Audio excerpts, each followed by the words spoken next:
One of my pet hate phrases is you only get one chance to make a first impression.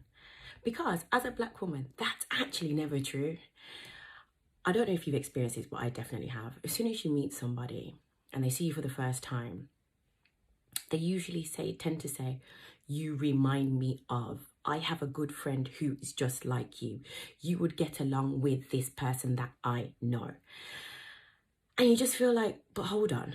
I thought I'm meant to be making a first impression. I thought I'm meant to be coming to you and this is a clean slate. And this absolutely happens, this actually happens in a professional setting, even if the person you're talking to doesn't actually vocalize this, they are definitely thinking it. Because more often than not, even if we're in an interview setting and someone's read our CV and it's the case that they don't have your photo and from your name it's potentially not distinguishable that you're black, as soon as you walk in that room, your skin color always precedes you. It's always that point of, how do I know this woman? How can I categorize her? How do I make sense of who she is? And in those moments, and this happens in milliseconds, and in those moments we suffer either for the sins of other black women they've met or for the sweetness that other black women have delivered. And that in turn makes a huge difference to all the experiences we have.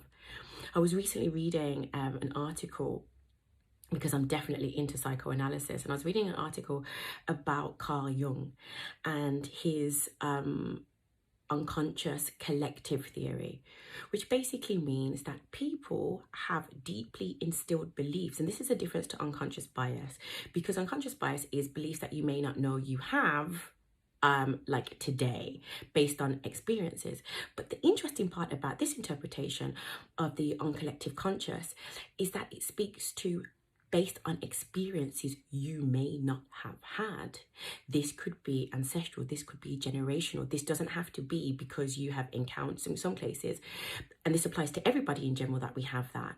But on top of all that, when you're a black person, it also means that if you come from a certain lineage in terms of having anti-black racism, in growing up in an anti-black racist environment, it also means that you hold these beliefs within you without realizing it.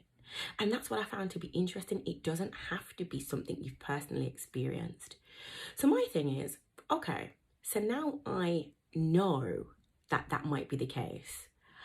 The onus obviously isn't on us to resolve the situation.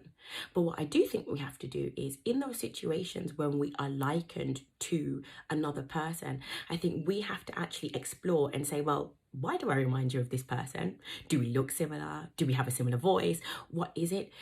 Because we have to get to the point where people are conscious that they are making this judgment, and even if they mean it, and most of the time they do, even if they mean it in a complimentary way, it is a way of making us represent a collective as opposed to the individuals that we actually are.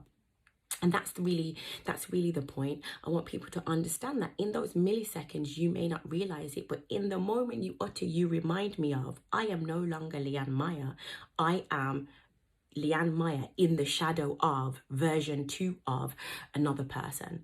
So that's just really my thought.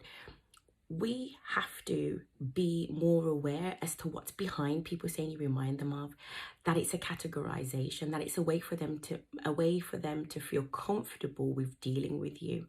And we have to start to push back and say, why? Why do I have to be like somebody else? Because if the shoe is on the other foot, I'm sure that when you meet a non-black person, 9 times out of 10, you don't say you remind me of my sister, or my sister, well, not my sister, obviously, because that wouldn't make sense, but you remind me of my sister's friend, or you remind me of someone at college. You don't do that. So just think about it. We have to be very careful with how we approach things. And when I say careful, I don't mean, oh yes, people talking about policing themselves. We have to understand why we ask the questions we ask, and we have to understand why we are being asked the questions that are posed. So on that note, we have to keep thinking, we have to keep pushing forward, and we have to keep making sure we dismantle the systems behind the systems. What we see is purely a facade, and we have to keep pushing back. So have a great day, and I wish you all the best.